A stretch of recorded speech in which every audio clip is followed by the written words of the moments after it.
Shalom, puji Tuhan. Kembali kita akan merenungkan firman Tuhan di hari ini. Mari kita berdoa. Bapa di sorga, terima kasih buat anugerah-Mu bagi kami. Kami boleh lagi ada di hari ini. Dan kami mau melandasi hari ini dengan firman-Mu.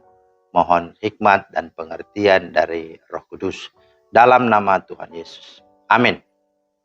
Firman Tuhan kita terambil di dalam Kisah Rasul pasal yang ke-10 ayat 22. Jawab mereka, Kornelius seorang perwira yang tulus hati dan takut akan Allah dan yang terkenal baik di antara seluruh bangsa Yahudi telah menerima penyataan Allah dengan perantaran seorang malaikat kudus supaya ia mengundang engkau ke rumahnya dan mendengar apa yang akan kau katakan.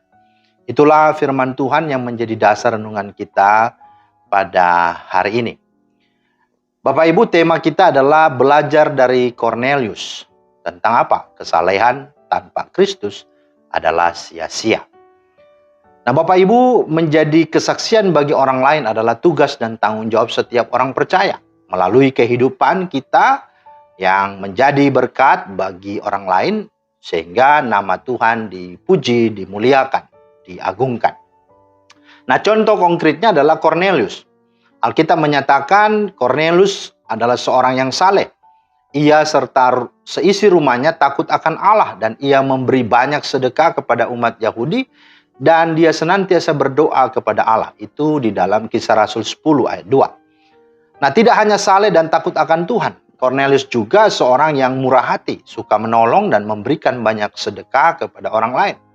Kornelius juga tekun berdoa kepada Allah bukan hanya waktu-waktu tertentu tetapi setiap saat. Kornelius juga seorang yang tulus hatinya, tidak ada kepura-puraan dalam hidupnya sehingga ia memiliki reputasi yang baik di antara seluruh bangsa Yahudi.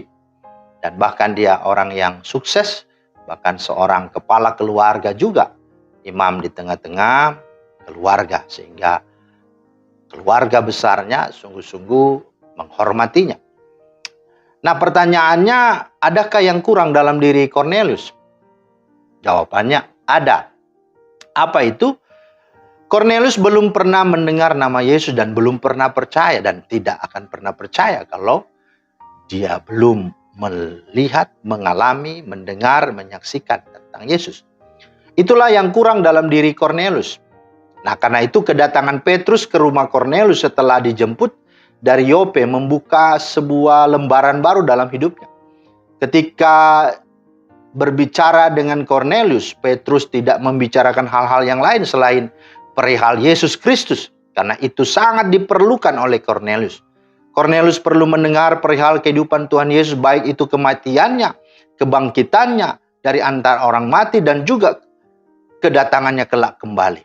Karena di dalam Kisah 10, 42, 43, Petrus berkata, dialah yang ditentukan Allah menjadi hakim atas orang-orang hidup dan orang-orang mati.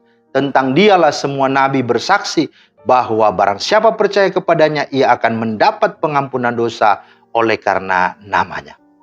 Bukan saja Kornelius harus mendengar tentang Yesus Kristus, tetapi dia juga harus percaya kepadanya dan menjadikan dia, itulah Yesus Kristus, sebagai Tuhan dan Juru Selamatnya pribadi. Jadi saudara, kesalehan, kebaikan, apa saja yang kita buat, manusia lakukan tanpa Kristus, tanpa Yesus, itu adalah sia-sia. Tidak ada artinya apa-apa. Karena lagi-lagi keselamatan tidak ada di dalam siapapun juga selain di dalam Dia. Sebab di bawah kolong langit ini tidak ada nama lain yang diberikan kepada manusia yang olehnya kita dapat diselamatkan. Dan berkali-kali firman Tuhan katakan, barang siapa percaya kepadanya, barang siapa percaya kepadanya, tidak binasa melainkan beroleh hidup yang kekal. Nah, saudara, apakah saat ini engkau merasa dirimu saleh, mungkin merasa benar, dan mungkin merasa dirimu baik? Engkau sudah beragama, sudah melakukan hukum-hukum agamamu, dan merasa engkau sudah mungkin lebih benar dari orang lain. Tapi perhatikan, ingat bahwa kesalehanmu tanpa Kristus itu binasa, itu adalah sia-sia. Karena itu, datanglah kepadanya, bertobatlah dan berilah dirimu untuk percaya dan menerima Dia sebagai Tuhan dan Juru Selamat. Sebagaimana Kornelius. Tuhan memberkati.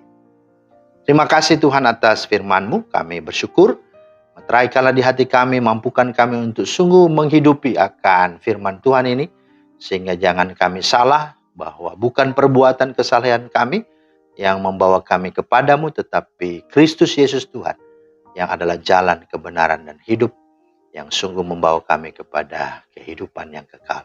Dalam Kristus kami berdoa. Amin. Demikianlah firman Tuhan hari ini, kiranya menjadi berkat. Selamat beraktivitas. Tuhan Yesus memberkati. Shalom.